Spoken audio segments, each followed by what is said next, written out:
Good morning, Nigeria, and welcome to Daybreak on Trust Television. It's a beautiful Thursday morning here in the Federal Capital Territory. I'm not sure what the situation is in other parts of Nigeria, but we have come through a period of very intense heat. My phone was indicating about 41 degrees Celsius a couple of days ago here in the city of Abuja, coupled with the fact that the national grid has seen very minimal supply of power to most households. So we have had to endure very severe heat, especially for average households that cannot afford to put the generators on at the time when a liter of fuel is selling for nearly 700 naira across several cities of Nigeria. But we had a bit of interventions from Mother Nature yesterday. We had what seemed like the first rain in the city of Abuja yesterday, but it came again with a very serious storm that has caused several destructions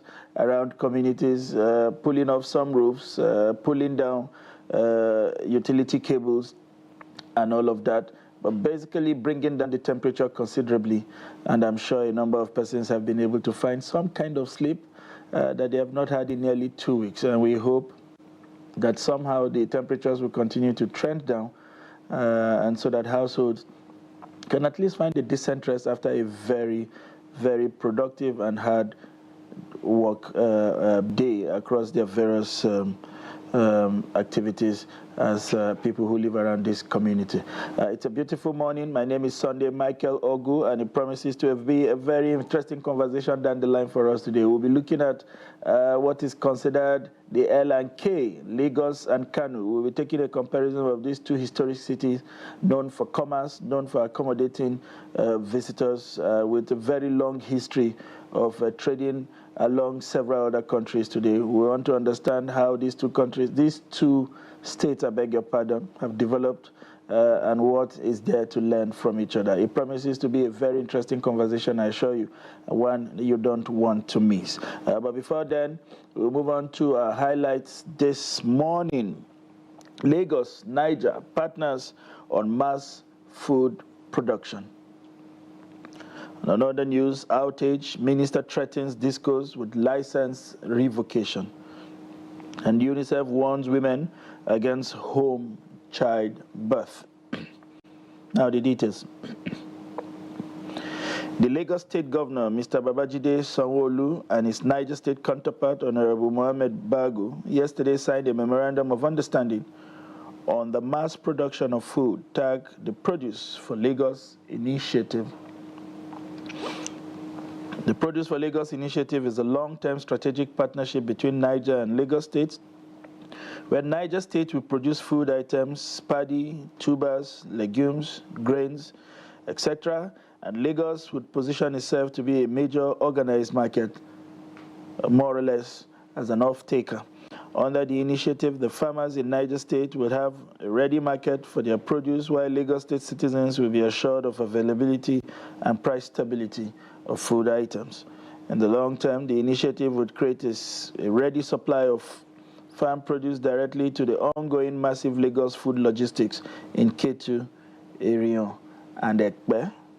For Governor Bago, this is a historic event that will be made, that has made Lagos State one of the biggest consumers of agricultural produce in Nigeria with its population, and Niger State the largest arable land in the country. The collaboration, a memorandum of understanding to produce for Lagos States and also produce for Lagos, is to produce for both Niger and Lagos State, and has an understanding to promote agriculture in tandem with Mr. President's agenda. Electricity distribution companies, DISCOs, are to be held accountable henceforth for poor power supply in the country, the federal government has said. Tough sanctions, including license revocations, await them, according to the Minister of Power, Adebayo Adelabu, yesterday. Addressing concerns over erratic electricity supply, Adelabu has summoned the Abuja Electricity Distribution Company, the Ibadan Electricity Distribution Company, and the Transmission Company of Nigeria for an emergency meeting in Abuja.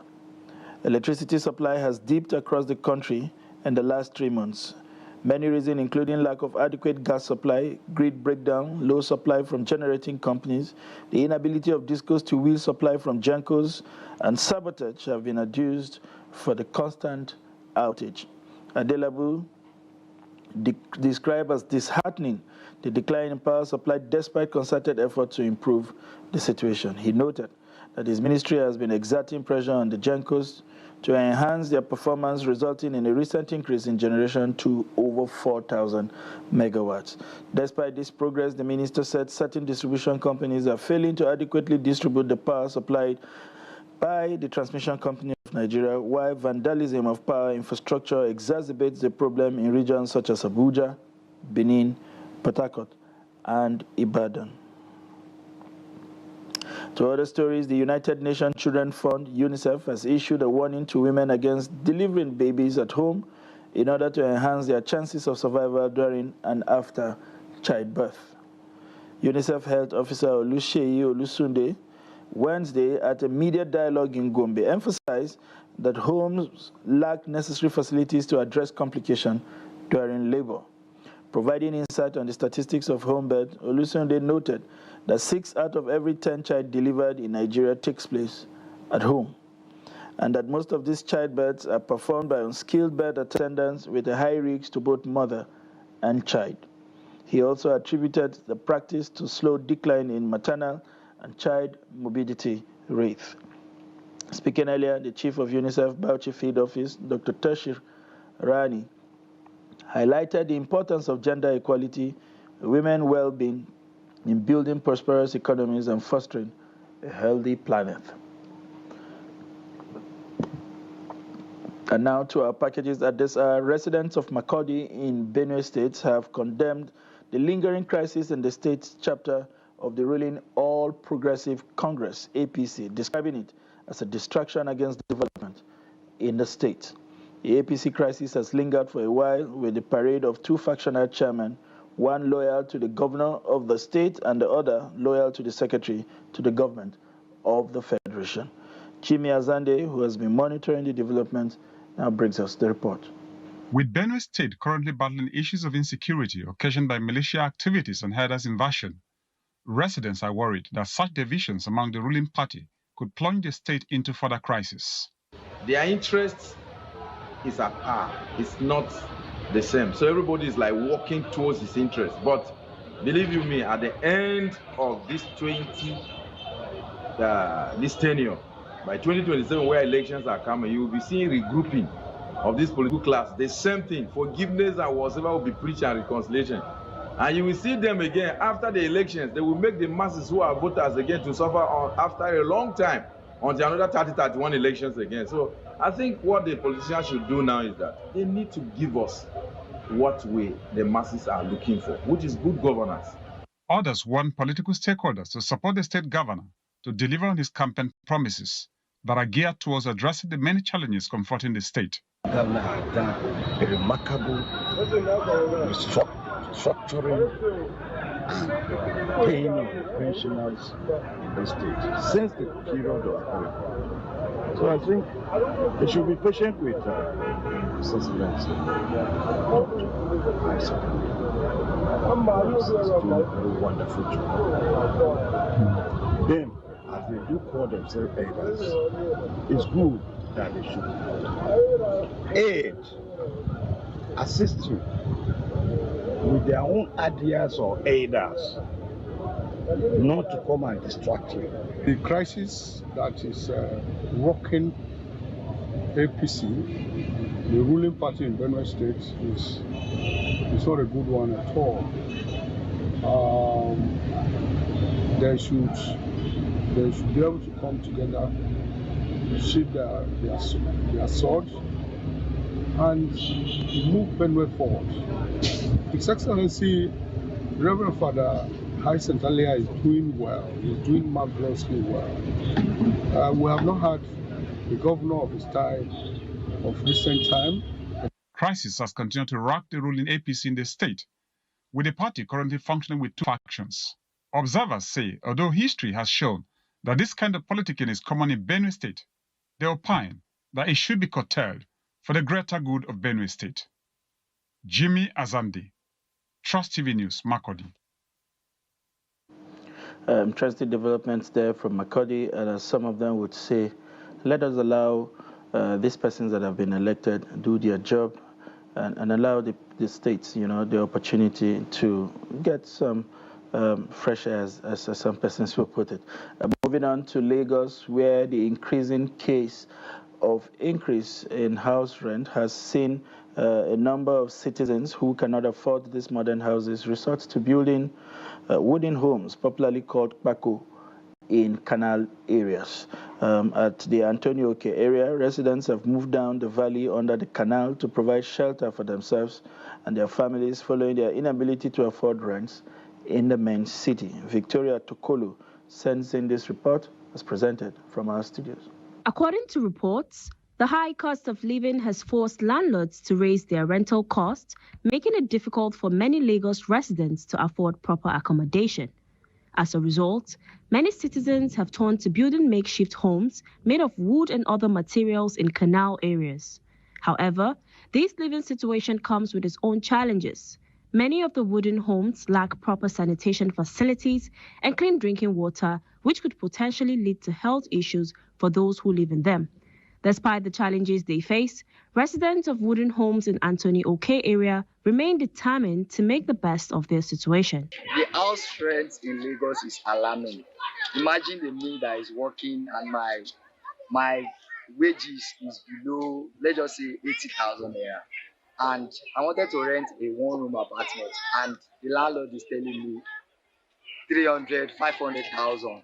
So actually, most of us that are living in this community are just like opportune to have this type of a Paco house to maintain with. Why I'm saying it is because at least a Paco house, you can at least get a Paco house for 5,000 naira, 4,000 naira and below. It's because that the rent house for this, especially for this Anthony, is too cost for us, so that if people see our Paco house for here to remain small, and people will not have money, plenty money to go and rent big house, so they will come to this Paco house, come to live for some times. Over they go, some go, some still there. The reason I come to this place is that I don't have a better job, and I don't have enough money to rent block house. That is why I came here. The block house is 14,000 a month, and here is 5,000. That is why I'm here. It's because I don't have enough money to rent block house, and I don't have a particular job to do. Although a difficult decision for many, it seems that living in wooden homes has become a viable option for those struggling to afford modern housing in Lagos. The importance of housing in any community as far as this country is concerned cannot be overemphasized. Clearly, this deficit has to be met by government. If you must bring down the cost of rent, then there has to be some kind of intervention by the government of the day, and hopefully the Lagos state government is listening and something tangible will be done about it. And moving on to other stories, with the rainy season just around the corner, commuters plying the Bauchi-Gombe highway have expressed concern over the deplorable condition of the road and urged the federal government to arrest the situation before it gets out of hand. Some of the commuters who spoke to Trust TV while on transit said they don't find it easy every time they ply the road. Adamu Imam completes the story. Drivers who usually ply the Bauchi to Gombe highway lamented what they described as a not too encouraging level of commitment by government on the need to repair dilapidated portions of the road, as commuters still struggle to ply the road, especially around the Kalajanga community area. Kalajanga culvert that was washed away every year, every rainy season. This portion was washed away by flood, and nothing has been done. It's a federal road, it's a highway that links all the states in the northeast. From here, you go to Bauchi. From Bauchi, you go to Gombe, you go to Adamawa, you go to Taraba, you go to Borno, and you go to Yobe. But this is the condition of the road. It's a death trap. last year, it was more devastating last year. The two governors, Bauchi and Gombe, came here and they promised they were going to talk to the federal government, though we heard that the contract has been awarded, but nothing has been done. This is March. Adeyemi added that members of the National Assembly from the zone also need to draw the attention of relevant agencies of government to the lingering issues of roads in northern part of the country, particularly the northeastern roads. They are facing a lot of difficulties flying this road. Car breakdowns can cause one to spend several hours. So we are appealing to the government to do the needful by fixing this road to help ameliorate our plight as drivers. On behalf of Drivers Union from Alkaleri to Gombe, we are appealing to the authorities to address the deplorable conditions of the road. I usually go to where there are potholes and use sand to fill them up to ease the stress on drivers. From there, I get some cash to keep body and soul together. But that notwithstanding, we are begging for government's intervention on this road. They also argue that addressing road problems in those axes will reduce delays for passengers and encourage transporting of farm produce, as well as growth and development of the zone as a whole. Adam Imam, Trust TV News, Bauchi. Clearly, we need to do better with the maintenance of public utility. One of the speakers there has clearly enumerated the importance of that road and how much it is central to the movement of people, goods, and services across the northeast part. And hopefully the government will swing into action and bring some succor to commuters on that axis. Moving on, ahead of the Ramadan fast, prices of food items and other essential commodities in Kano has continued to increase. Trust TV correspondent Idris Jibril reports that traders are asking the state and the federal government to subscribe to food prices, to subsidize food prices to enable ordinary citizens fully participate in the forthcoming Ramadan. His report. This is Yankaba Market in Kano, where hundreds of people appeared to be doing what seems to be a Ramadan shopping. But residents say the prices of food items and other essential commodities have not changed. Every day the things is adding, the prices are adding from one to another. So the thing is that when we came, the last time we bought this thing was a bit down, but now it's beyond. I bought these beans. Yes. Was it 3 days ago? I bought it at Doano. I bought eight measurements. So now we just came here to buy 6 measurements, and the price is 2,700. If you have high BP, please don't even come to the market because your BP will reach 2,000. From fruits to vegetable and all other food items, traders say the price is rising on daily basis, largely due to cost of local transportation. You see, beans, like before we are selling beans 1,500, 1,400, but now as of today, beans is 1,700, 2,700, 2,800. Well, the price of food items have continued to increase. You see, like now we are selling rice 2,000, 2,700. In fact, there is the one we are selling 3,000, depending on the brand. And we don't know. The situation is just the way it is. Meanwhile, traders in Singa Market say they have reduced the price of all essential commodities with about 2,000 naira per 50 kg bag of food, to enable people get what they will eat during the Ramadan fast. The food item we are selling here now, we are selling it less than the price we are selling in the market, purposely to give our contribution to the entire Muslim community in Kano, so that they will have some concession on each and every item or food item they are buying from us here. Kano state government has called on traders to reduce the price of food. But residents are worried that some traders are not ready to empathize with the ordinary people. Idris Jubrin, Trust TV News, Kano. Welcome back. We will take a short break, but when we return, It's going to be an interesting segment, and we will open the phone lines for you to participate on what promises to be a very engaging session where we'll be looking at Kano and Lagos, how these two very important cities in Nigeria have grown over the years, what lessons are there to be learned by the both of them, and how we can harness the potentials of these states, to galvanize the overall development of Nigeria. If you are there, please don't go away. Get ready to be part of the conversations in the studio as we would open the phone lines to you after this short break.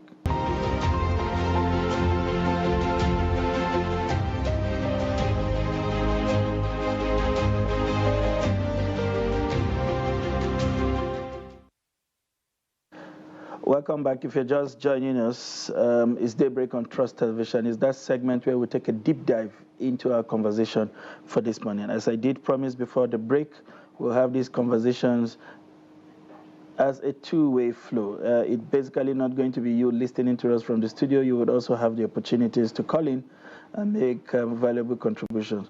This morning, we'll be taking a deep dive into two regions of the country that are best described as the L and K. This time, not the small mechanical tool that you use to screw a bolt and a nut, but very important acronym, in the scheme of things in Nigeria.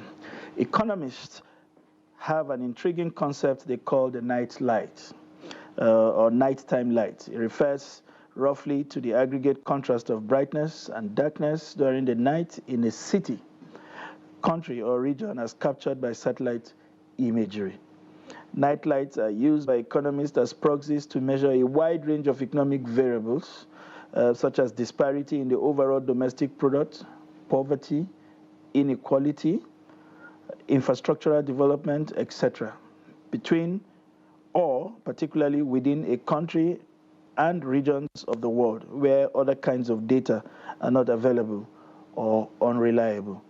One famed example of this concept is the contrast nighttime satellite imagery reveals between the two Koreas. The south is infinitely bright and the north infinitely dark, reflecting the state of economic development between two countries. Satellite imagery does the job of capturing nightlife in a better details, of course, but even the naked eye looking down from a plane during a night takeoff or landing does help us understand this trait. You could easily see the difference in the night lights between Lagos and Kano. The one is huge mass of brightness and the other only a few bright spots here and there. In Lagos, the major news, in Lagos, recently, the major news was President Bola Ahmed Tinubu inaugurating the Lagos Rail Mass Transit, the Red Line, which according to Governor Babajide Sanwo-Olu would convey 500,000 passengers daily. In Kano, the news was about Hisba, a moral police organization that still can't find its place legally or operationally, nor in terms of real impacts in the society. But beyond night lights and news headlines, we must look to self-identity, the prevailing type of politics, and invariably the quality of leadership at each since 1999 in order to fully appreciate the widening developmental gap between Lagos and Kano. So this morning, we'll be looking at the night lights between the two major commercial cities in Nigeria, Lagos and Kano, as well as what is needed to brighten the dark spots. We have in the studio a policy analyst, strategist, and a friend of Media Trust, whether it is the paper arm or Trust TV or whatever arm is available and that you are constantly exposed to, you will come across his voice quite often. And I'm talking about no other than Baba Yusuf, who is also the Group CEO of Global Investment and Trade Company. It's a pleasure to have you join us in the studio. Thank you for having me this morning. However, we will begin this segment with your ex-team viewers in our phone calls, trying to give us a sense of what you make of the disparity between development or whatever it is you want to capture between these two important cities of Lagos and Kano, and how we can narrow or increase those bright spots. Our lines are open and the numbers are on your screen.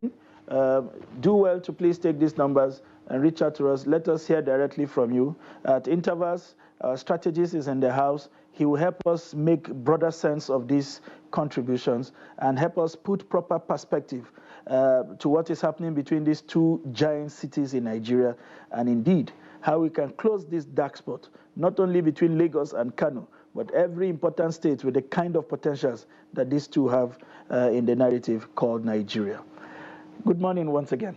Thank you for having me. For Nigerians who have had the opportunity to be exposed to these two cities and who have a good grasp of history, you come to understand how significant these two cities are, especially in terms of population. They are very instrumental at every election cycle because of the sheer size of population they bring to the table. They are two traditionally historic trading routes. One to the Sahel, down into the Middle East, the other one down into the European cities. They have been interfacing with visitors for a very long time, down to the 18th centuries for some of them have had these exposures. And they're also quite significant when it comes to welcoming people from every part of the world, But as time went on, one became conscious of what he needed to do with that sheer size of population and how strategic he wanted to be in the affairs of things. The other one remained quite significant politically, but that political significance, as far as Nigerians are concerned, have not translated into economic strength, other than a few political appointments here and there for its native citizens. But that has not transformed us into the kind of economic powerhouse, that if not the country, but the North, is supposed to cling on to and draw some kind of bread from. What do you make of how these two important cities have divergently developed? Well, thank you very much for having me, this morning, especially given the fact that I'm a Kano man, and I've been very interested in the developments of Kano, specifically in the past 8 years or 10 years. And what you said is very true.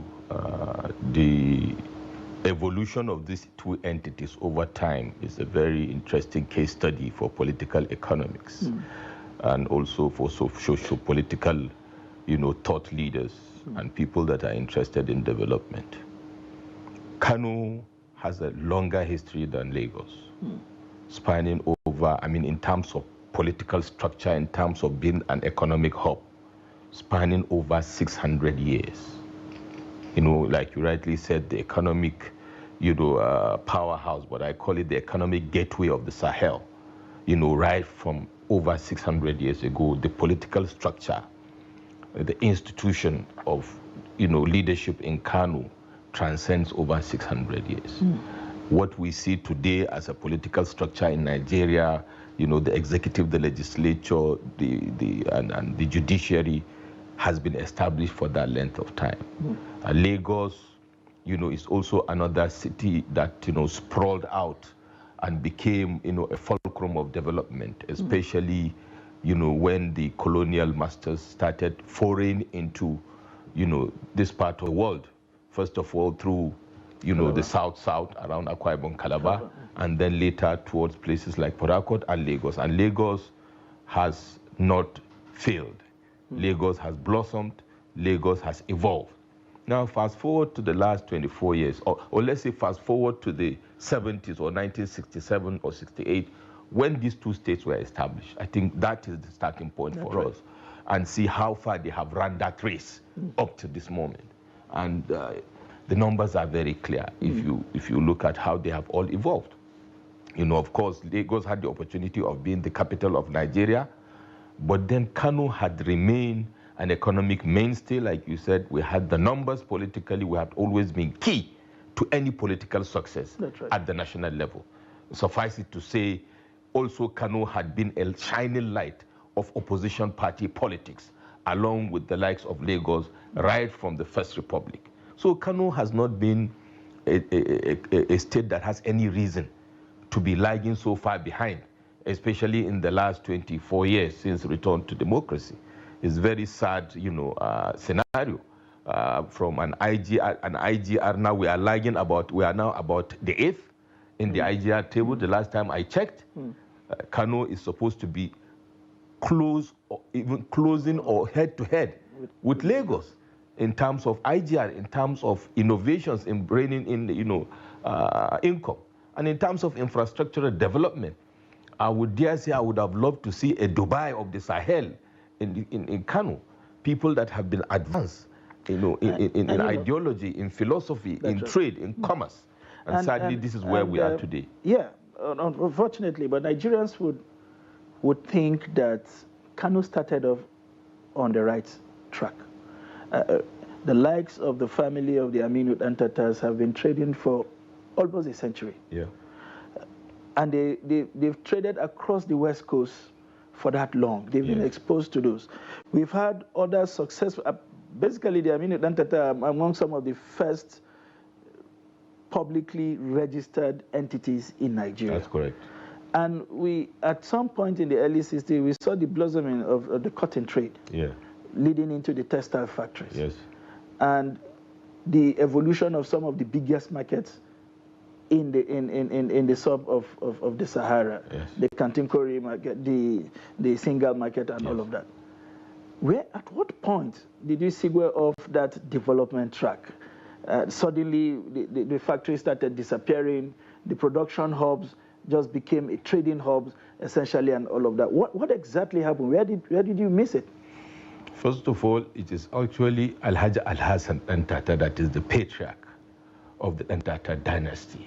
Alhaji Amin Ntata is a son of Alhaji Al-Hassan Ntata. And like you rightly said, these are pioneers, of the latter day, if you like, Kano commercial hub. But before they even emerged, Kano had people like them that have been bestriding business across the Sahel. They had come, they had gone. But then if you look at the 19th century Kano, yes, Al-Hassan Ntata is a very good example. You talked about the cotton, the blossoming of the cotton trade. But also, don't forget, the granite pyramids. That's right. Agriculture, like you rightly said, cotton and granite agriculture was the economic mainstay of Nigeria pre-independence. That's right. Or rather before the discovery of oil. If you recall, before independence, agriculture was contributing over 50% to our GDP. To our GDP, and about 60-something% of our export earnings. This is where we are, and Kano was the key, to the delivery of these natural resources and also income. Now, you asked the question of where did we veer off, and I would say the answer is we started veering off from 1999. Because later on, I will take you back memory lane to talk about what are those factors that led to that veering off. And to show you how we started veering off from 1999, because if we look at the First Republic and the Second Republic and the Third Republic, and we saw the trajectory, things started getting really, really bad within the context of Kano leadership from 1999. I would like you to hold your thought on that while we bring in our first caller. Good morning. What's your name and where are you calling from? Hello? Hello, good morning. You may have to speak up a bit. Good morning. How are you? Very well, thank you. What's your name and where are you calling from, please? Okay, I'm Jimmy. I'm calling all the way from Port Harcourt. Good morning, Jimmy from Port Harcourt. Can you kindly share your thoughts with us? Yes, you see, I think the man with you there is not making the right story. Kano was one of the first developed country in the whole of Africa. But the issue Kano have that Lagos overtook Kano was the basis of education. Can you come again, please? Was the basis of education. Okay. Education was one of the pivotal roles that brought Kano down, nothing else. Education was one of the pivotal roles that brought Kano down. And when you say education brought Kano down, what exactly are you referring to? Is it the fact that they became less educated? Yes. School was one of the schooling in Kano dropped down. Everybody was going to the other part of education, which was not what the world was looking at then for development. The whole world was looking at Western education. Even the Saudi Arabia, the Dubai, and the rest Their children were even going for the Western education. But Kano was not going for the Western education. Lagos was pushing Western education. That was the metamorphosis of the change. Okay. Nothing more. Okay. But my joy now is that a lot of Northerners are getting the best of education. They are pushing. And I believe in the next 10, 15 years, Kano is going to take a step in the face of the country affairs. Thank you. Thank you very much for your contributions. And phone lines are still there on the screen. If you would like to contribute and widen these conversations, you are very much welcome. In-house expert is here to also further help us dimension these issues, give us a clearer understanding of what it is, where we're coming from, and where we need to go. Like I said, the phone lines are still there. Do well to please call in and contribute to this very important conversation. You heard the contributor from, he thinks, as part of the narratives that you were given, that at some point, Kano veered up on the educational development track. How true is that conversation in the scheme of things? Because as far as my adult age is concerned, I grew up to know that Kano was one state that supported education quite a lot, with sponsoring of even people across the state and all of that. But before you come to that, let us take this second call. Good morning. What's your name and where are you calling from? Good morning. My name is Ahmed. I'm calling from Abuja. Good morning. Let us hear your thought, please. The floor is yours, please. Yes, I just called to make my contribution concerning the development gap between Kano and Lagos. And Lagos. First of all, I think there's quietly absence of development plan that we used to have. We all know that from the past, the Kano River project that is just one of the most successful in Africa, where we have the dams. And we all know also that Kano enjoys the coastal advantage. But along the line, there is a lack of this successive administration which the Lagos enjoy. For instance, there has been only one party system or a political party lineage that has been ruling Lagos. This gives them maybe an advantage of successive development continuation. That's right.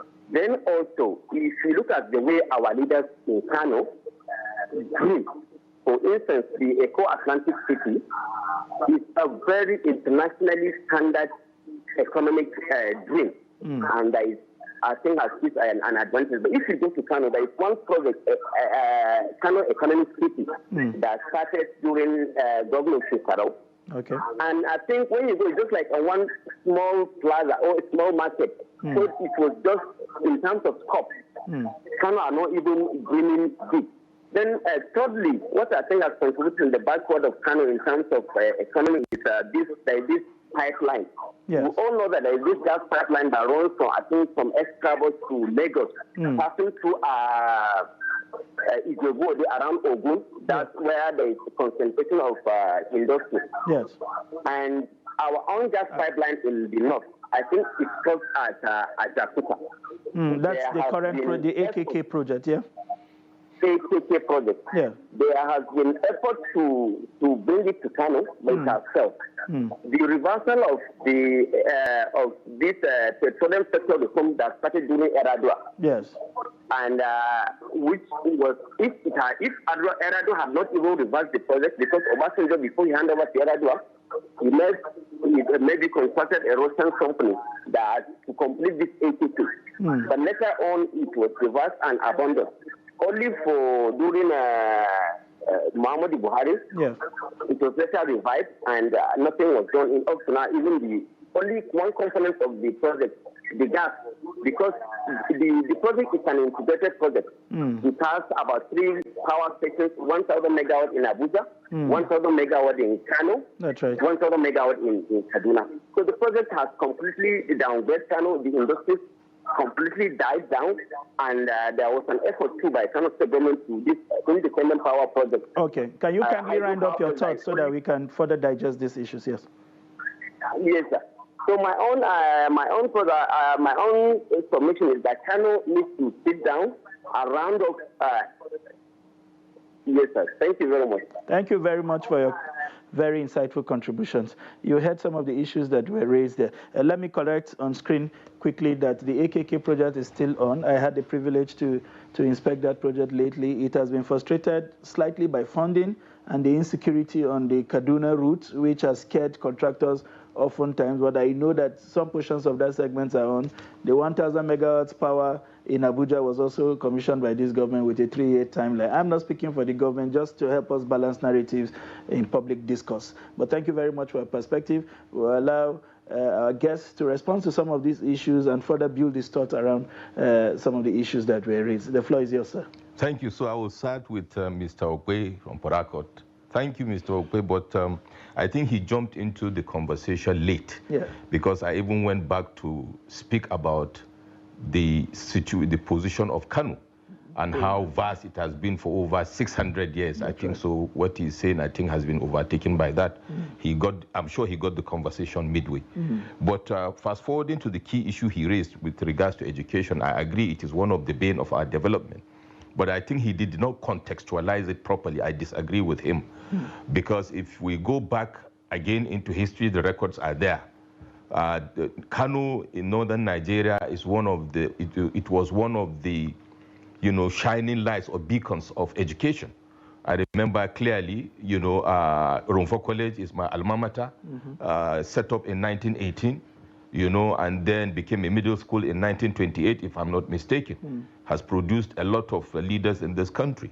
If you fast forward to around 1966, 67, late Malam Aminu Kano, got people like Alhaji Aminu Antata, the likes of Alhaji Tankoyaka say, late Namasanan Kano Bello Metama Sile, and Ino Wadama Gajan Karo at that time, who actually, interestingly, were from different political parties. Malam Aminu Kano was of Nefu. That's right. Alhaji Amin Antata was of MPC, for example, and Alhaji Tankoyaka, of course, of Nefu. But they were able to see beyond their party affiliations to develop Kano, and that is when they set up Kano State Community Commercial College, which was later renamed Aminu Kano Community Commercial College, to train Kano, indigenes in Western education, building on the strength of commercial astuteness and trade. And if you fast forward to the 70s, also to the 80s, when especially in the early 80s, when they came with the concept of modeling science secondary schools, and you have science secondary schools like in Tofa, science secondary schools like in Kudu, and you have what is very interesting, the setup of technical colleges in Kano at that time. Right. The one in Wudil, the one in Kano, building vocational, skills capacity, which was adding value, to the education of Kano. And we can go on and on. And Kano was churning out education, free education and all that. Of course, Lagos was far ahead of Kano. Right. But I don't think it was in the Stone Age scenario Mr. Okwe was painting. Things started getting bad, I repeat, towards the early 90s, and especially in the last 24 years, because the foundations that were laid by our vanguards, the likes of Malam Amin Kano of blessed memory, and Alhaji Tankoyaka is very much alive, Alhaji Aminu Antata, they were even politicians in the House of Assembly at that time. But then the people that took over from them did not do a good job. In the last 24 years, and if I will add this conversation to the second caller, I think the major difference between Lagos and Kano, or between Lagos and every other state in Nigeria, let other states not think they are isolated from this, because they are all underperforming. In the case of Kano and Lagos, this is what I call the scope of vision of leadership. That is the key issue. If you look at the scope of vision of leadership in Kano, I mean, it is so sad. You sit down last week, you see the commissioning of the Red Line, project and initiation of the Blue Line, and there, Babachide Sanwo-Olu, His Excellency, was talking about the 4th Mainland Bridge. They are talking about the Lekki Airport. These guys are moving light years ahead of every other state in this country. We have other states that have governors, just like Kano. That's right. And we are all lagging behind, light years behind. So it's not just about education. It's about the scope of the capacity and the scope of vision of leadership and how they are able to bring it to bear. The second caller talked about, that in a way. That's right. Because you talk about the Kano City. Kano City, with all due respect, that project is a narrow project. The scope of vision for Kano should be large. I mean, this is a state that had the first airport in Nigeria in 1936, right? Or thereabouts. Yeah. How have we been able, how the leaders have been able to leverage that? Look at Kano Airport compared to Lagos Airport. Lagos is already talking about the Lekki Airport. We've been pushing for that for Lagos. It has become a major economic hub. You know, the commodity market in Kano, having been there for centuries, have not been, you know, restructured and upscaled, you know, beyond this, beyond where it is today, by the successive administrations. You know, the second caller also talked about the very critical failure factor, lack of proper succession. If you look, you sat on that day in Lagos, you saw the president who was governor with Senator Rabi Musa Konkoso in 1999. They were made governors. That's right. And now fast forward 24 years, he has become a president, and sitting there were all his predecessors. You had Akinwumi Ambode, you had Babachimde Rajifadola, and they are talking about legacy. They are talking about succession. They are talking about a vision that has been deliberate and sure-footed and forward-thinking. If you compare it to Kano, and interestingly, if you go back, you look at Kano and Lagos, they have similar political characteristics. That's right. They are stubborn states, you know, anti-establishment. UPN is established in Lagos with blessed memory, late Latif Jakande as governor. We had Alhaji Abubakar in 1979, you know, setting up in Kano as opposition parties. That's right. So it's not new for Kano having an NNPP. But look at what Alhaji Abubakar Libi of blessed memory did for Kano at that time, for those that are, I mean, we were from Kano. We know the funding in education, the funding in infrastructure. We are still enjoying those infrastructure today. But today, the leadership of Lagos from 1999 to date upscaled what was done, you know, in the past to take them to where they are. They are commissioning rails, they are commissioning infrastructure, they are the 5th largest economy in Africa. That's right. Why we are still struggling to even inch our way to the first 5 in terms of IGR. It is very, very disappointing, you know, and shameful. And I think it is good we are having this conversation today, because it should be a wake-up call for the leadership of Kano. 2 governors that succeed each other cannot see eye to eye. And who are the victims? The elephants are trampling on the grass. Who are the grasses? The citizens and the indigenous of Kano and other citizens of Nigeria plying their trades, whereas for over 200 years, we had people from different diverse nationalities and ethnicities living in Kano, thriving in Kano. Kano is the most diverse state in Nigeria up to date. But how has that been reined in to upscale moving forward is an issue that needs to be discussed further. All right. We have another caller on the line. Your name and where you're calling from.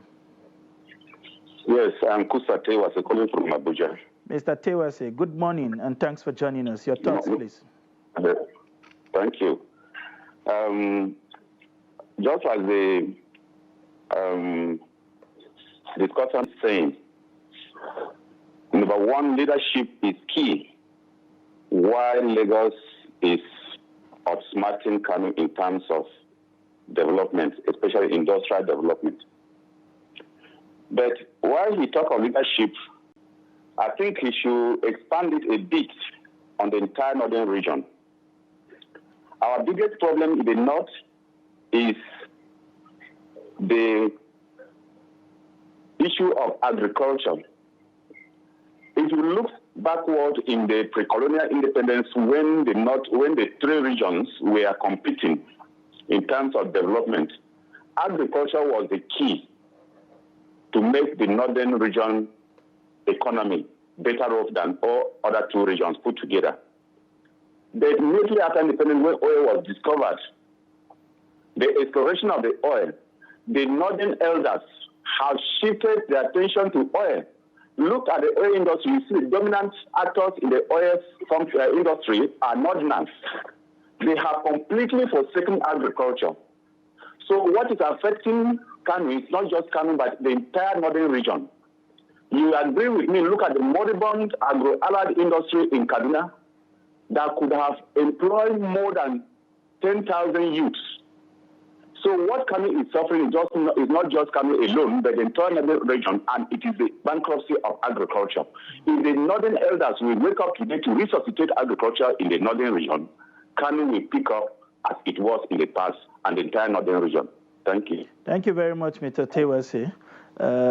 I understand your passion around agriculture. Your name basically speaks to that passion in agriculture, which is one key area. Yeah. And in segueing into this suggestion, it's the question: do we still have those foundational tools that will act as springboard to kickstart what Kano really needs to do? And Kano, by the way, Mr. Tewasi and everyone who is watching at home, is central to our conversations because in every developed economy, there are springboards. Everywhere does not develop at the same time, but there are catalysts. And Lagos alone cannot carry the burden of Nigeria. And so places that have served as this catalyst but have gone to sleep, that are sleeping giants, have to be awoken. Port Harcourt is in that frame. Kano is in that frame. Benin, that has encountered civilization well over 100 centuries, should be in that frame. We should be looking at Kaduna. We should be looking at getting Maiduguri back to its settles. But what becomes the model for us? Because if we're able to do it in one place, then others can benchmark what is happening in that place and do some peer reviews and also pick up because the characteristics are practically almost the same around the northern belt. So he's talked about agriculture. He's talked about the leadership, which was something you anchored on in your last conversation. How critical is the leadership? How can we begin to, narrow our conversation around the good for everybody rather than the success of a political leader? Yes, thank you very much, Mr. Tewasi. I understand your passion, and rightly so. I think you also came in later because I also mentioned, like what you said, not just the northern mainstay, but agriculture was the national income source before oil, over and beyond north, and that is how important it is. Thank you also for speaking about that particular point. We also mentioned that it's a very critical issue, but then it goes back to what I said. That's right.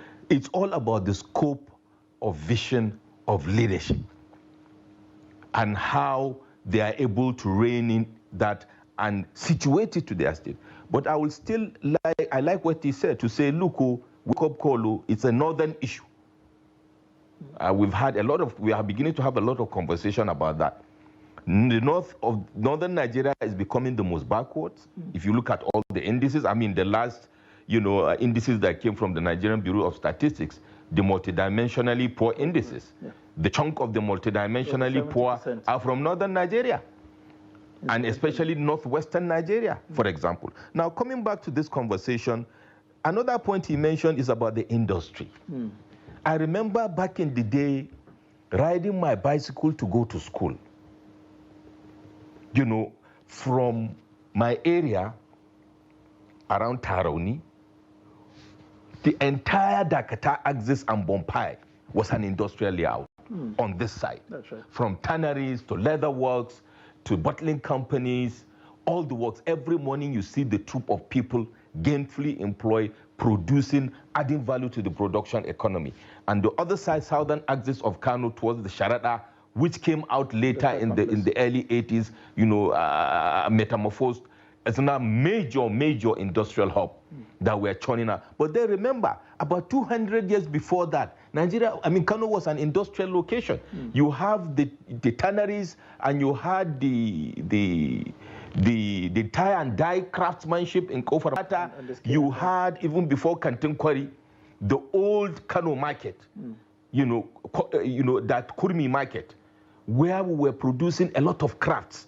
And then even before that, the production of iron ore and all that was basically what Kano, the basic foundation of setting of Kano. Now fast forward to today, it's all about the vision of leadership. That's right. In terms of Kano, and I still maintain that position. Look at the succession. A governor takes over from the other one and truncates whatever project that was there.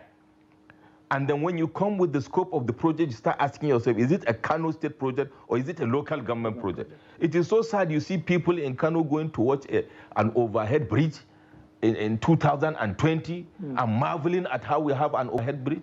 Come on. So industrialization is dead. Education is going backwards. I mentioned a lot of initiatives and a lot of developmental strides taken by the leaders before in the 90s. Now, how has because population is blossoming.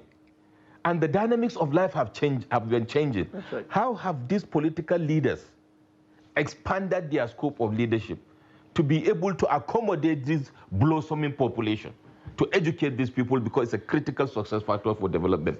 And then all we have is a troop of almajiris, homeless kids that have no help whatsoever, and we have in our hands an insecurity issue, an unemployment issue, and an angry mob of young people coming up. And then the political leaders only speak when it suits their selfish interests. I understand we have another caller. Your name and where you're calling from.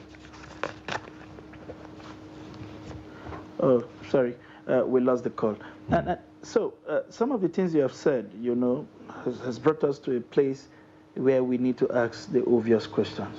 It does appear that the size of the vision, as you have mentioned, is rather too small for the ambition, way too narrow for what the ambition of Kano should be. I understand we have another caller. Your name and where you're calling from. Yes, it's Kusa Tewase once again.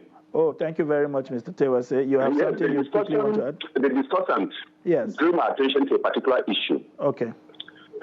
When he started mentioning places like Benin, Port Harcourt, there is an element of selfishness on the side of our government, the central government.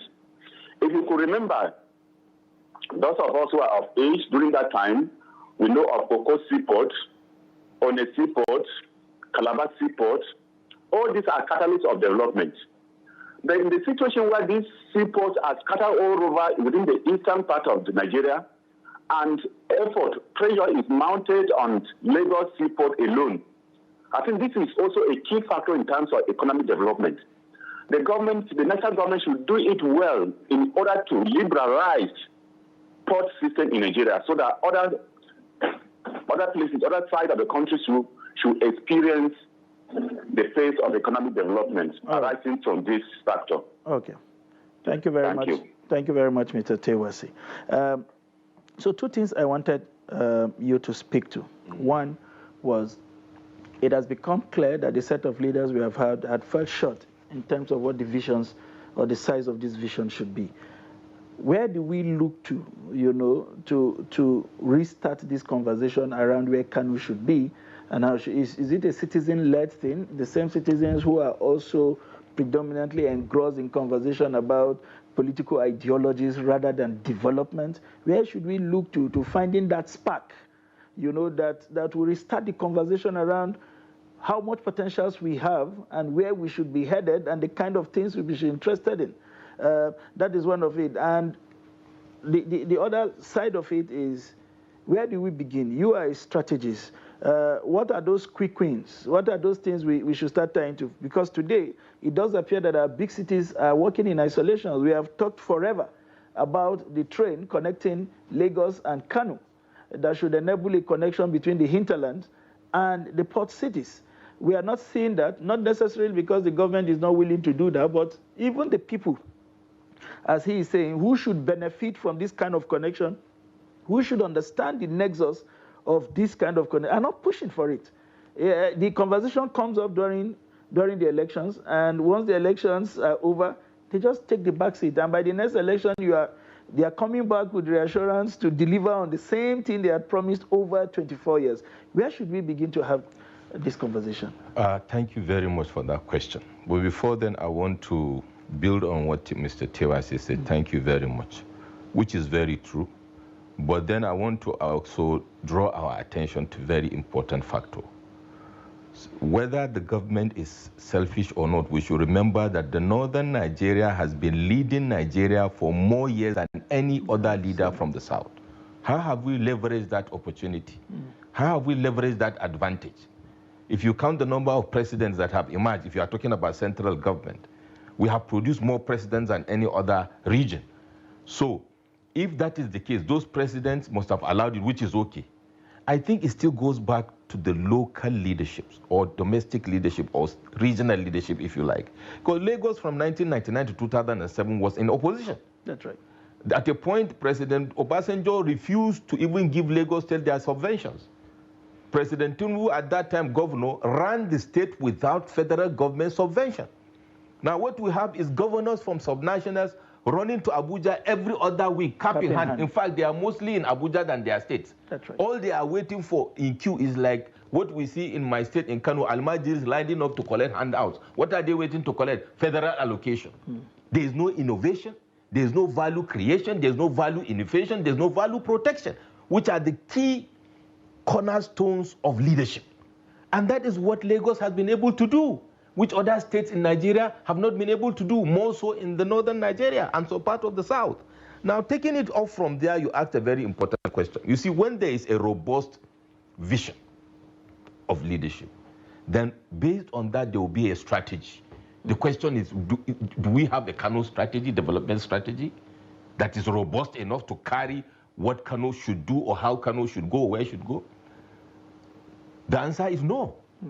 What you have is what I call, from a strategic perspective, just an action plan that you call a strategy. That's not a strategy, because a strategy is all-encompassing. You look at this teeming youth. How do you use them? How do you rein them in? You don't have a very robust educational system or strategy to deal with this issue.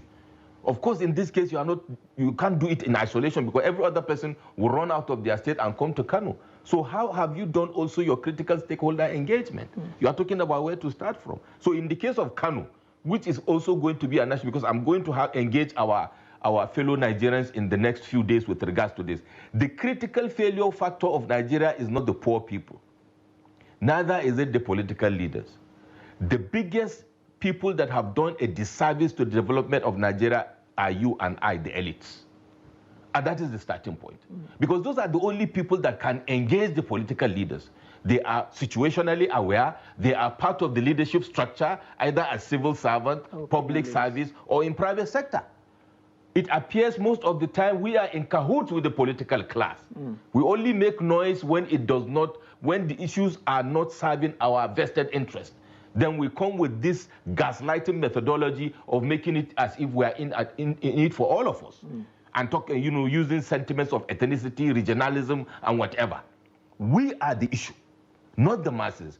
Even in terms of voting, we don't go to vote. We sit in our homes and sip our juices and continue judging and continue criticizing. It is these same poor people that we accuse of taking spaghetti because we have weaponized the poverty. It is not the political class only that weaponize the poverty. The people that are the directors, the permanent secretaries, the deputy directors that are part of the corruption value chain are the ones that have handcuffed, we handcuff the masses.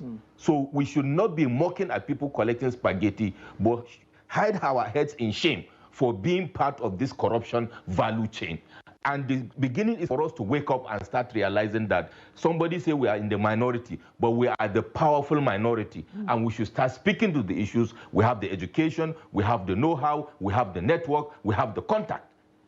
And taking it from there, states should have their strategies. Lagos has had a strategy. But Governor Babachir Sanwo-Olu said, Mr. President, you initiated this project in 2004. 20 years later, we are here. You see the deliberateness in this? There's a strategy. And you see, immediately they did it. At that forum, they initiated the Blue Rail. He mentioned the Fourth Mainline Bridge. You can see decisiveness. You can see vision. You can see a blueprint unraveling. You can only have a blueprint if you have a strategy. And it is based on that blueprint, you can have an action plan. But when you come and bring things you call strategy based on knee-jerk sentimental, reasons. I mean, the day they are commissioning Blue Rail, one lady on social media has locked down the second biggest state in terms of population, in terms of political and economic history in Nigeria, hands down. We couldn't do anything. We are arguing about a social media influencer. I mean, it leaves a bad taste in my mouth as a Kano indigene, that is where we are today. All right. I understand we have another call. Your name and where you're calling from. Hello, my name is Pastor Isaac. I'm calling from Darazo Local Government, Bauchi State, Nigeria. Please come again with your name. My name is Pastor Isaac, calling from Darazo Local Government, Bauchi State, from Darazo. Thank you very much. I was once around that region in Bauchi. Please go ahead. Actually, I greet the guests in the studio and you, the duty announcer. Thank you very much. Actually, what he's saying is right, but our problem in Nigeria is this divide and rule that they are doing for us, we supposed to be wise and stop it. We should put Nigeria first, or the Kano state indigenous should put Kano first. If we have a better place, you will have a peace of mind to exercise whatever state you are doing. Nigeria first, your state first. Both the leaders and the force. So that's what we're supposed to do. We should keep all this divide and rule. That this one is not my religion, this one is not my, it didn't come from my region. We should stop it. And God will bless us, and God will promote all the states in Nigeria and give us peace. Thank you. God bless Trust TV. Thank you very much, Pastor Isaac. And that leads me to another question. Recently, I was in Marrakesh, and I had a stopover in Rabat and Casablanca, and I saw the model of development. Even though it's a monarchy, but it's a benevolent monarchy that has encouraged development. And today, the world is hosting all kinds of events. They are built to host a Nations Cup. Shortly after, they hosted one. There is even the conversation around bigger events coming to those places, because of how they have isolated themselves from the negative conversation in the world and concentrated on building critical infrastructures that would attract the kind of investments that are needed. If you speak to northern governors today, and from your vintage points, you have spoke to quite a number of them, do you see them as people who have even the minutest of understanding of where we need to go? Do they have the broad-mindedness to invite people who can be of help to them in this conversation around development, especially in terms of improving access to education, building infrastructures that would then overall attract the fundings that would govern us? Because at the end of the day, it's not going to be government money that will build Kano. It has to be private sector money, some of them willing, but waiting for the right environment to come in. Do they seem to understand their role as an enabler of that kind of conversation, which would ultimately lead to the funds making their way to Kano to establish the kind of Kano that we think we should have in the 21st century in Nigeria? Thank you very much. The answer is a big no. Why? Because of the recruitment, recruitment process. The recruitment process, not from the point of view of our electoral process in this context, but from the point of view of the kind of quality of people that are brought forward to lead. This is a very important point you made, and it goes back to that narrow vision. You see, you can't give what you don't have. If a leader, the right kind of leader that have the right kind of vision is in play, then you will see the right kind of delivery. We've had 1 or 2 or 3 governors, in this Fourth Republic that have demonstrated that in terms of their skillfulness to drive development in their states. One of them is the immediate past governor of Kaduna State. He has shown that mindset, that vision, that expanded wide scope kind of vision. And within the 8 years, he ran his race, and we see clearly what he has been able to deliver and the pathways he has left moving forward. Now, the templates, because what I call, they are just templates, they are not strategy. They run with templates. Most of these governors, with due respect, in northern Nigeria, which is a semblance of what is happening in the south anyway, run with templates, not strategies. So you come with a predisposed mind, you are going to run transactional leadership. And that's why I'm going to land on this. When a leader is a transactional leader, the leader will not have a wide vision. From a strategic point of view, a leader that is a strategic leader will have a wide scope of vision. And if it matters, he will become a disruptor from the norm. But what we have is people coming to see what is there, and then Sarah, you take it up and you dust up the template. What can I gain out of it? What can I make out of it? If you look at most of our templates for education, because there are no strategies. I keep on, there's no strategy for education in the north. There's no strategy for infrastructure, except maybe for Kaduna State and so for other states. There's none. And because of that, they pick up a template. There is a big void with regards to how you harness the skills, the innate potentials of your youth. How to harness the innate potentials of your solid minerals. We're not talking about solid minerals. I have traversed the entire northern Nigeria, right from the late 80s to date. And the kind of deposit of mineral resources that I imagine today, I knew we had as far back as 1989, not from the books, but practical experience on the field. These governors have not been able to rein in one resource from their states. But situating it now to Kano, what mineral resource in Kano, one, have we been able to bring out in the last 24 years to add to the agricultural value chain, to say we are using that to leapfrog everybody to be, it's a transactional leader looking at IGR. Come on. You talked about Morocco, talk about United Arab Emirates, Saudi Arabia, Qatar, Bahrain. These are monarchical systems. But they have been able to deliver dividends of leadership, not dividends of democracy. Because what we have is a democracy that does not deliver any dividends. And to contextualize it in my state, Kano, we are not seeing dividends, but we are seeing negative outcomes from the democracy we are supposed to enjoy because of the recruitment process. And I should go back to the elites. The people in the village and the poor people selling sugarcane and all that do not have any leverage, ladies and gentlemen. We are the people that know who knows what and who can do what. Go to town hall meetings. During this 2023 build-up to election, I was a back office person. I was not frontal when I started engaging politically, having been out of the politics for 17 years. I was just watching as a bystander. You go to the town hall meetings, you shiver. Borrowed crowds, and most of the elites are in their houses. Nobody wants to sweat because there's no light in the hall, there's no fan. So who drives the political process? So at the end of the day, this kind of people emerge as leaders.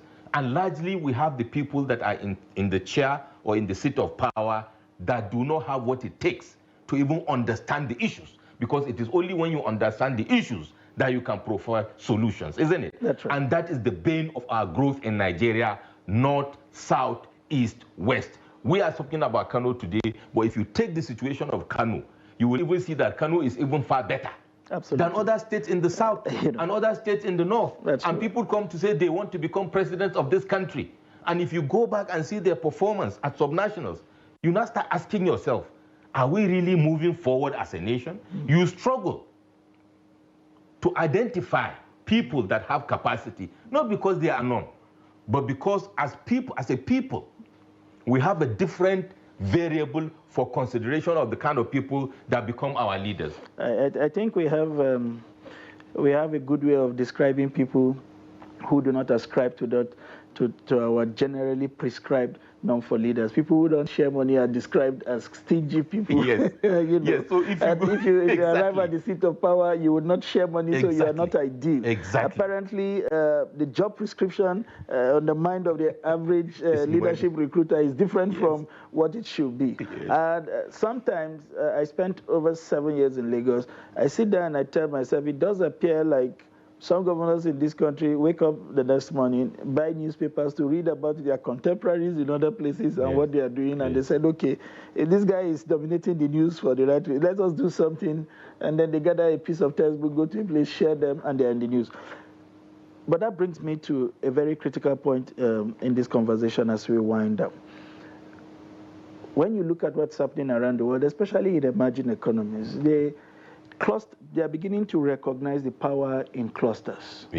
And how in the conversation around development, you can't do it alone, because you can't tick all the boxes alone. If you're standing next to a neighbor who enhances your development drive in a way, you want to be sitting down with that neighbor and having a similar vision and harnessing these scarce resources so that you can deploy in a place that has an overall overwhelming impact that can galvanize other places. We are not seeing that kind of conversation in the Northern Governors Forum.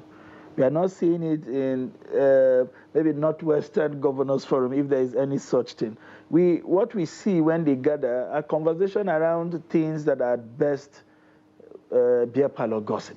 Things that should be left to those kind of arena. How do we elevate this conversation around infrastructure, around security, around rethinking education in the North? We don't need to have a common templates for education across this country. What are those things that what are those STEM education we should emphasize in the North that would begin to place agriculture in the place where it should be, because these are our natural go-to resources. They are available, the climate is ideal, that we can begin to do things that would take our people off the streets, give them value, and place them in places where they can have meaningful conversation and contribute to our economy. How do we begin to achieve this? Again, you and I, the elites. The elites should understand that if we still have that narrow, because we also have the narrow vision. We don't see beyond our noses. We are always, all of us are in our bubbles, in our silos, in our comfort zones, and you take care of yourself, you look at your kids, you have provided for them. It's only God that provisions for people. True. And you see, the sad irony is that most of us are not privileged in terms of, most of us come from that very humble background. But we forget so quickly where we are coming from.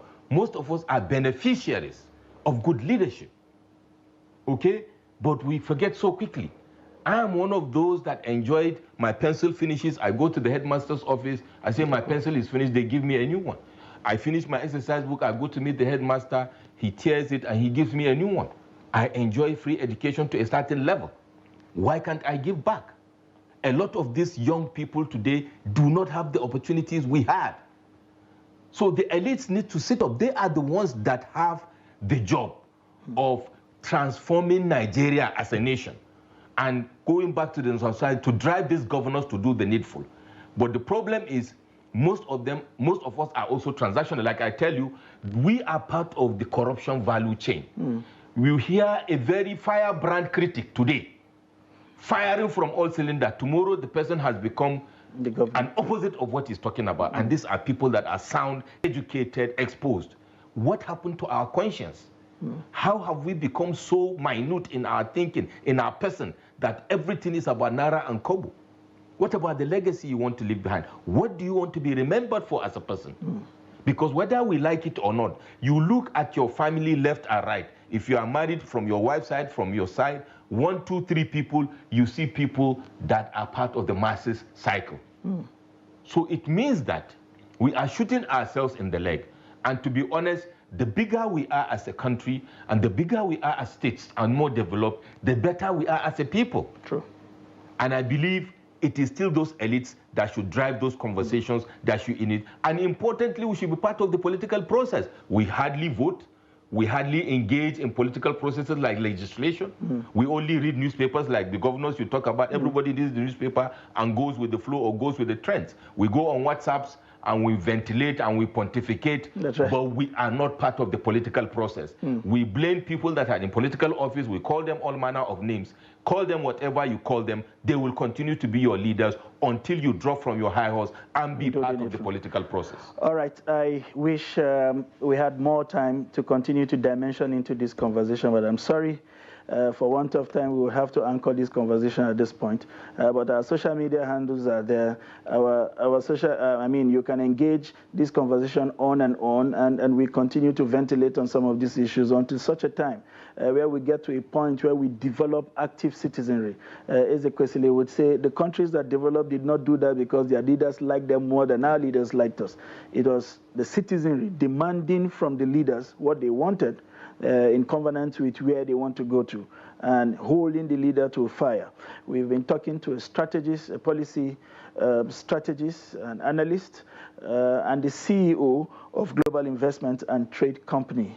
I'm talking about no other than Baba Yusuf. He has been our guest, putting out all of the nuggets of what we need to do, where we need to start, and what role you and I have in this conversation about developing Nigeria, developing our local society, and overall developing our country. I want to thank you very much for finding time to be here, as always. Thank you for having me. And we look forward to a better Nigeria. Opportunity, to continue to dimension this issue. They will never go away. Yes. We'll play our parts and move on, and we hope that hopefully tomorrow we'll have a country that we all can be proud of. All right, leaders, that's where we anchor on this. We'll take a quick break. When we return, the show continues. Please don't go away.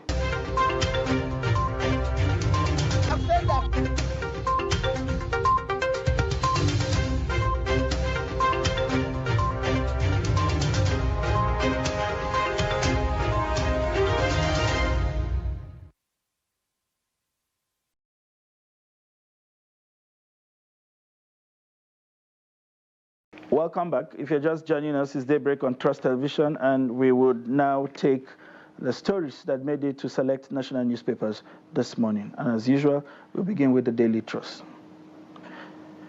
This morning, the Daily Trust is following up with a story of the previous day. UN confirms over 200 women IDPs adopted in Borno.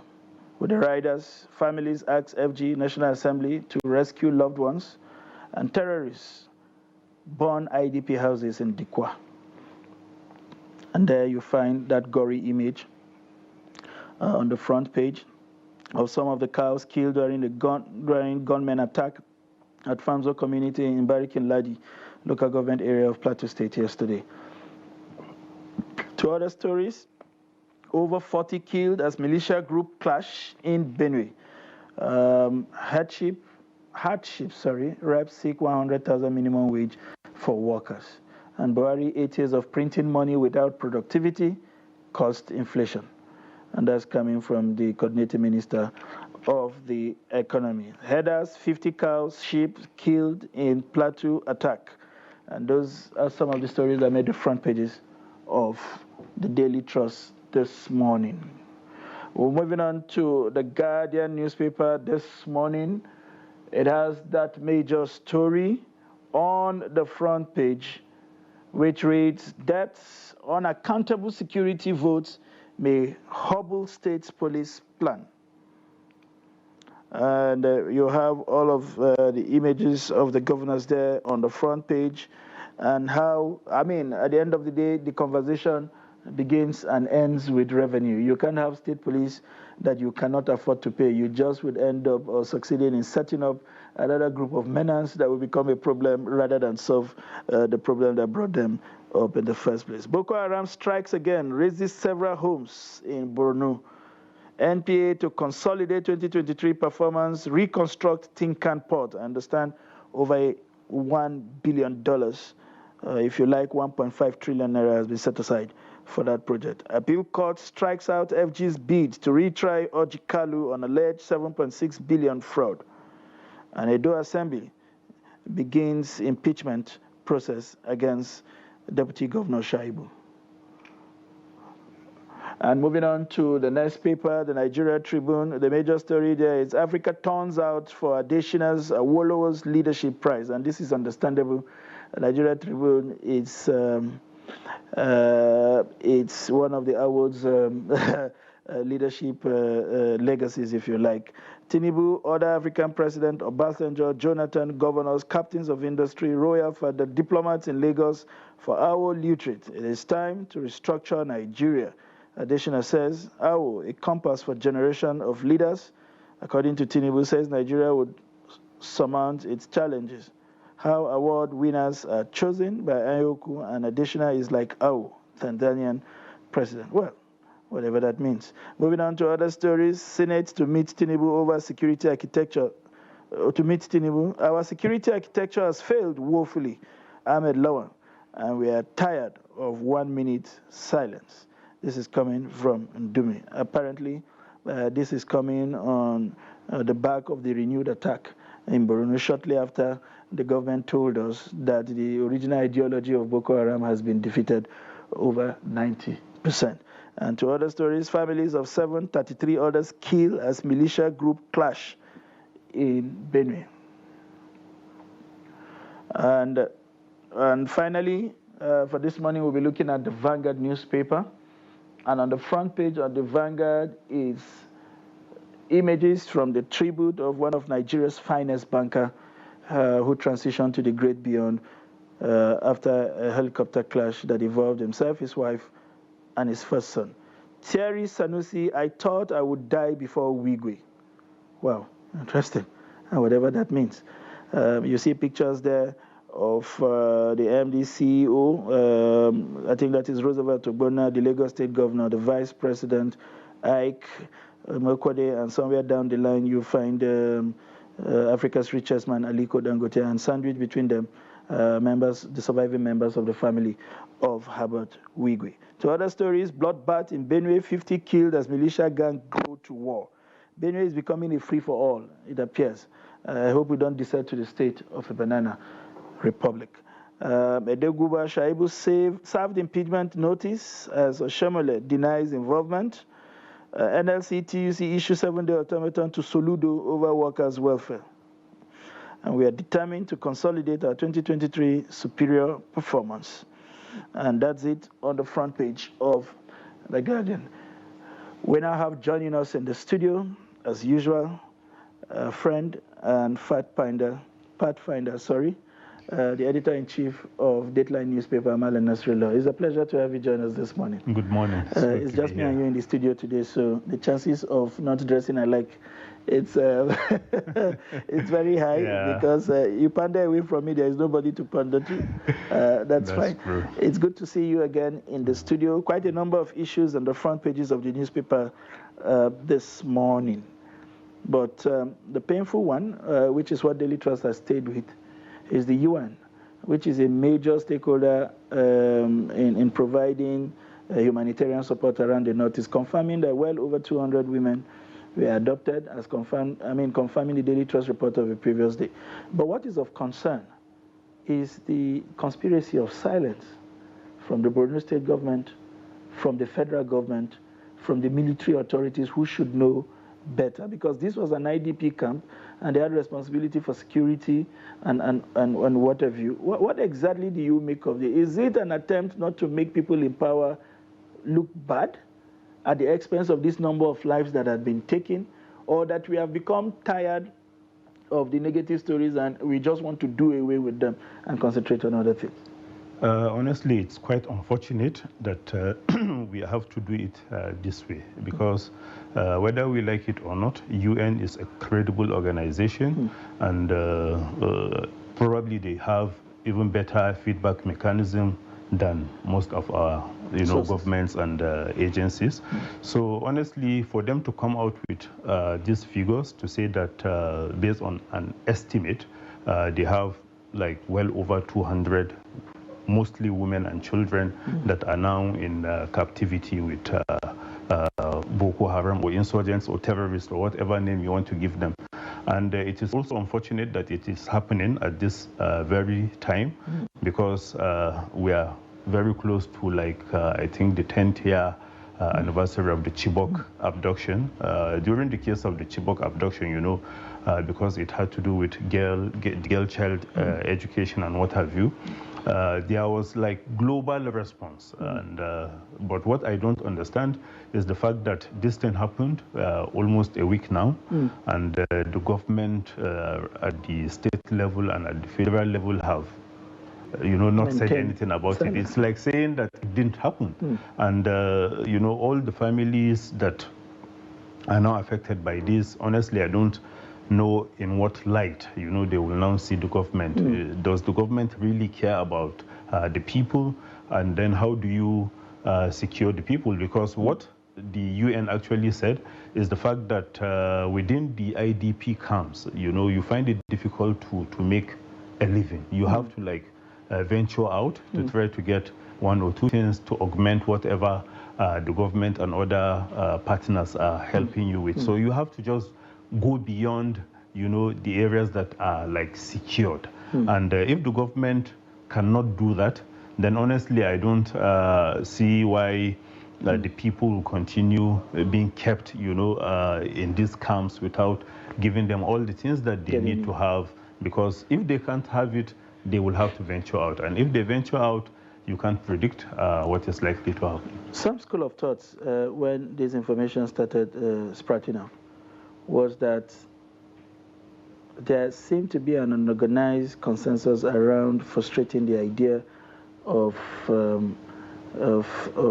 evacuating the IDP camps. We know the efforts of the Borno state government at ending the whole concept of IDPs, like building houses and wanting to resettle people into community. It does appear that there is an attack on that whole idea, because somehow some persons seem to be benefiting from the idea of clogging these people in one place and keeping them in perpetual IDPs. Does that resonate with you in any way?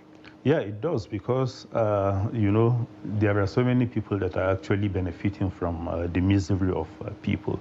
Those who are supplying the camps with all the food items, They wouldn't want something like this to close. And even the security agencies, there are just allegations, that our security agents are now, multi-millionaires, and mostly from, the prosecution of this, because they are not engaged in any trade, they are not engaged in any business. And if you see the kind of wealth that is being flaunted by some of our security agencies, honestly, it gives us reasons for concern. So I also believe, that what people are saying is actually the fact. If that is not the fact, then we should see a change in tact, because if you are really serious about ending this war, I still find it difficult to understand how in this age, of technology, that we cannot even monitor the movement of all these non-state actors. You have all the satellite images. Sometimes it's like we are not even discussing with the right partners. I remember when our security agents made the mistake of attacking some civilians, residential settlements. And, the government denied it, only for some of these NGOs to come out with, satellite images showing exactly what happened. So if we can engage, and we are spending lots of money, so if we can make the use of technology, honestly, we should be able to at least keep this under control. I'm not saying it's possible to end it once and for all and within the shortest possible time, but at least we should be able to keep it within the minimum, so that all the activities can be monitored, but to say that, people moving with weapons, from one direction to the other, blocking roads, and still nobody to take them out. Honestly, I find it difficult. Still on the front page of the Daily Trust is the photo montage, a very sad one of over 50 cows and sheep that were killed. I mean, Lagos, Plateau and Benue are in the news for the very wrong reason. On the flip side, it's the 40 killed as militia group attack. We understand the family of a militia group in Taraba was taken, ransom taken, and they were killed. And in retaliation, they came into a community, and in that crossfire, over 15 innocent persons who were going about their activities were caught in that crossfire. Have these places completely become, how would I call it, do we have a complete absence of governance in these places? Are they ungoverned territories? Because the way these things happen with reckless abandon doesn't give a sense that there is any sense of governance around this track.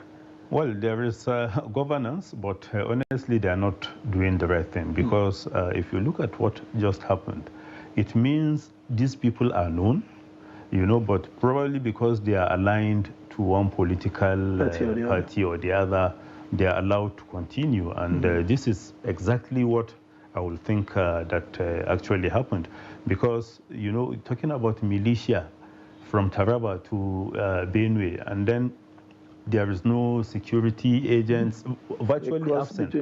So honestly, I think this is also an indictment on our security agents, not just our security agencies, and even the governments themselves. What are they actually doing? You keep talking about the need to have state police, for instance, and then little things that, the government can put pressure on the security agencies, on the local authorities, to make sure that things like this do not continue, are being allowed to fester. So if we can't handle it at this particular time, I don't know how we will be able to do that even with the state police in place. All right.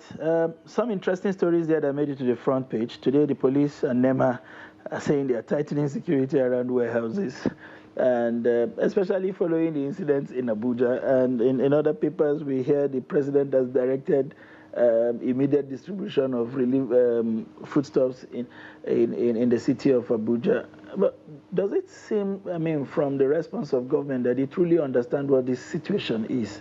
Rather than continue to moralize about how it is right or wrong to do this, you don't preach to somebody who is hungry. He understands just one thing, survival. And that is made possible by food. And wherever he gets it, he does, without justifying breaking into some of those places. But do you think we are addressing the root cause of this hunger, which is the high cost of foodstuff in the market, which is the unemployment, which is the redundancy that is pushing more people into the job market. Do you see a systemic approach at resolving those root causes rather than just use the podium provided by your position in government to just preach to people on how to go out to sleep with hunger and have faith in the country that in a situation where they see no glimmer of hope? Well, even if there is any like Marshall Plan by the government to address things like this, honestly, the government appears to be too slow in doing that. Deployment. Yeah, because you are talking about, this is not the first time that the government will be talking about this. I think right from November or so, when the Labour kept pushing for better welfare and what have you, the government came out to say that this is what we are planning to do. And this is about how many months now? Nothing has happened. And even one of the trucks that was actually looted, along the road, most of the bags, are in the federal government. Yes, not to be sold. Not to be. So what are you doing with it? Why are you finding it difficult to even distribute it to those who need it? Because it's not all Nigerians that actually require this intervention. But even the ones that have it, you are finding it difficult to even get to them. Honestly, I think the government should, retrace its steps, because right now it's too slow, and then it's not getting to the right people. All right. Yesterday, it was the coordinating minister of the economy pointing fingers again to the previous administration of the same government, if you like, whom during their campaigns have said had done very well.